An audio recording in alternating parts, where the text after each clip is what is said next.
are thought to be an important part of it and are not diminished by heat treatment. So here are the demonstrated protective effects of human milk, and this is mostly mother's own milk, although in many studies that is not specified, but in the United States at least, we know donor milk has been used very little, and so what the studies have shown is mostly effects of the mother's own milk. There is a protective effect against sepsis. 3 studies have unequivocally shown that. There is an effect against upper respiratory infections, and there is a strong effect against necrotizing colitis. And that effect is unequivocal. It's very strong. And in new data from the Neonatal Research Network, there is a protective effect against death.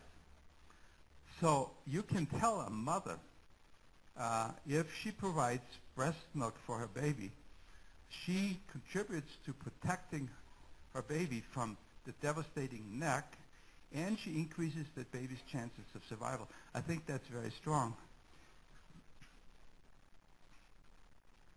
Now, in one study, this came out of the Neonatal Research Network, the likelihood of neck or death was decreased by a factor of 0.87 for each 100 milliliter per kilogram increase in human milk intake during the first 14 days. So it was a quantitative effect. The more milk, the better the protection, the stronger the protection. It's not just any milk, it's also how much milk. And we think the reason is that it's the oligosaccharides. The more mother's milk, the more oligosaccharides. Now, short-term benefits in the area of gastrointestinal maturation. I need to go back and remind us that what Dr. New yesterday talked about, I look at it in this way, that all newborn babies have to undergo a rapid maturation. And this is what the studies of Elsie Widdowson showed in piglets. I think there were studies in dogs and in sheep. Within 48 hours, there is a dramatic increase in the weight of the gut, an increase in the villus height, there's an increase, a decrease in permeability, and that happens in all newborn animals, and we presume in human infants, and takes 1, 2 days, maybe 3 days. But in the premature infant, there is the additional problem that the gut is very immature, much different from the gut of a term infant that's just born. And that maturation takes much longer. It takes at least 1 week, and we think it can take up to 3 weeks, but typically it's completed by 2 weeks. And the important part of all of this is that these changes occur only if food is put at least into the stomach. Food has to be in the stomach for this maturation to occur. For all we know, it probably doesn't have to go much beyond the stomach. It acts from the stomach through the release of gut hormones. So the important message is this maturation takes time, and it takes food to occur, and it takes food on a repeated basis, not just one feeding doesn't do it. And hence, withholding food, which we used to do on a regular basis for 1 or 2 weeks in order to protect from neck, does not allow this maturation to occur. So in many ways, it's counterproductive. So then in addition to this maturation effect, I put this slide out of order here. This human milk is known to lead to more rapid gastric emptying than formula. And I first didn't know that. But when we introduced mother's milk, donor milk in our nursery, within a short time, the nurses and the other doctors started telling me, I had initiated the milk bank, that they like mother's milk. And when I asked why they liked it, they said the babies tolerate it better. And what they mean by tolerance is more rapid gastric emptying, fewer gastric residuals. And then I went back into the literature and looked, and lo and behold, there are several studies going back to 1981 that show when you compare the speed of gastric emptying, there is clearly an evidence that human milk leads to faster gastric emptying. And hence we can say, yes, that is supported by studies that human milk is better tolerated. And I personally don't like the word tolerance and toleration, because it suggests that the baby is rejecting the milk somehow when you say intolerance. It's nothing but immature motility that we're dealing with. Okay, so better tolerance, less GE reflux. And then here, in this study, they showed that gut maturation leads to protection against late onset sepsis. The sooner full feedings were reached, the lower the rate of sepsis. That rate of sepsis is on the left axis, and the age in days at which full feedings were achieved. The later full feedings were achieved, the higher the risk of sepsis. I think this is a very important study. So the advantages of early full feedings. Somehow I'm missing a slide in there. Because one slide was supposed to say that the maturation, oh, maybe it did say, the maturation that we need, the short-term maturation that all babies need, and the longer-taking maturation that the premature baby needs. For that maturational effect to occur, human milk does a better job than formula. And we know that largely from animal studies. We don't have such evidence from humans, but from animal studies, there's clear evidence that maternal milk does a better job and allows maturation to occur quicker than formula. So the advantages of early full feedings, that is, the sooner we reach full feedings, that is protection against late onset sepsis. That was the graph that I just showed you. Full feedings or near full feedings make parenteral nutrition more effective.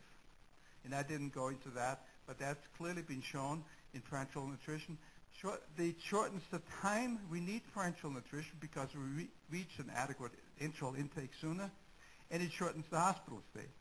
And with human milk, full feedings are reached sooner than with formula. That's clearly been established. And so with human milk feedings, you reach full feedings, and you reach all the benefits that derive from full feedings earlier. Special benefits of human milk for the premature infant in long-term effects. And now we're going back to intelligence. And Lucas was the first one. He showed that those who were fed breast milk, and Lucas's study, as you probably all know, the babies were observed in 1982 to 1984, and they were randomized. They were not randomized to breast milk or formula, but they were randomized to different formulas there. And but he was able to tease out effects of breast milk versus formula, and showed that those who were fed breast milk had an average advantage of 8.3 IQ points in childhood, at 7 to 8 years. And that is a very strong effect, much stronger than we see in term infants. And I show you this in the next slide. This is, again, data from the neonatal network, show that at 18 months of age, those who were fed breast milk, but remember, it's always breast milk is always self-selected in these cases. There was no random assignment. Behavior rating scale incidence of rehospitalization was much improved in those who were fed breast milk. And there's actually a quantitative effect. Those who received the most amount of breast milk, that's over here on the right, had the highest scores on the Bailey scales at 18 months compared to the babies who received no breast milk, that is all formula fed. Now, these are very strong effects. And if you remember what I said earlier about intelligence in term babies, that we now think it's all confounding by the mother's intelligence. Here in premature babies, we have these strong effects, and nobody has measured the mother's IQ. And that's rather involved if you think of that. So we don't have good correction for confounding. And I think it is possible that in premature babies there is truly an effect, because premature babies are so much more vulnerable when they're born. But I don't know whether that's going to hold up. So I consider it possible there is truly an effect in premature babies of mother's milk on late intelligence, but we have to wait and see whether that holds up until somebody really measures the mother's intelligence. So here are the reasons why babies should be fed human milk. Reason number one is so they get all the benefits that term infants receive. And that's enough for term infants, for us to recommend that all term infants should be breastfed. So that same applies to premature babies. The number two reason is that the mother has a vital link to her baby and can provide significantly to the baby's welfare. And that, I think, is an important part. It enhances the bonding between mother and the baby. And then the reason number three is that the babies receive all the special benefits that only premature babies derive from human milk, including protection from neck, sepsis, and death. Three, I think, very strong reasons why we should provide breast milk to all babies.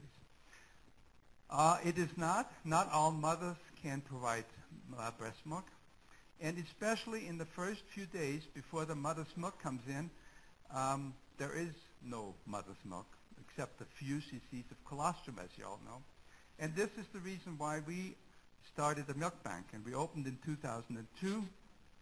We were the first milk bank in the Midwest, number 5 in the U.S. There were only 4 other milk banks at the time. We were number 5. There was 1 in Canada. Now there are 10. In the short time, there has been a proliferation of milk banks. And we provide, the intent of our milk bank was to provide pasteurized donor milk to babies in our own NICU and eventually in the entire state of Iowa. And in the meantime, this has happened. We're providing donor milk not only to our own NICU, but to several NICUs in the state of Iowa. Not all NICUs yet. The indications for the use of donor milk, I've listed them here. 1 and 2 are about equally important. We use donor milk as trophic feeds in the first few days of life of the baby before the mother's milk comes in. We like to start feedings on the first day of life, and since the mother doesn't have milk yet, we use donor milk. When the mother's milk comes in, we use the mother's milk and stop using donor milk. Secondly, we use donor milk supplemental to mother's milk. Many mothers produce a limited amount of milk, and especially after 2 weeks or 3 weeks experience a decline in milk volume. And then we supplement the mother's milk with donor milk. And thirdly, we have a small group of mothers who we cannot convince to pump, and we give donor milk to their babies. But that's a small group. I need to point it this way. Trophic feedings, which is our name for feedings early on, have the purpose to feed the gut, that is to stimulate the gut, and not the baby. The baby receives all nutrition from parenteral nutrition, but we put small amounts of trophic feeds into the gut, into the stomach, to develop and stimulate the gut. And how we do it, it's called aggressive, which is not a good term, but that term was given to which is considered state-of-the-art feedings.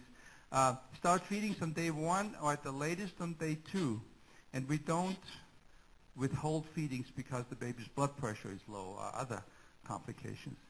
We use small, but not too small volumes. If the volume is too small, like 1 cc, there may not be any gastric emptying because the volume is too small. So we use 2 or 3 milliliters.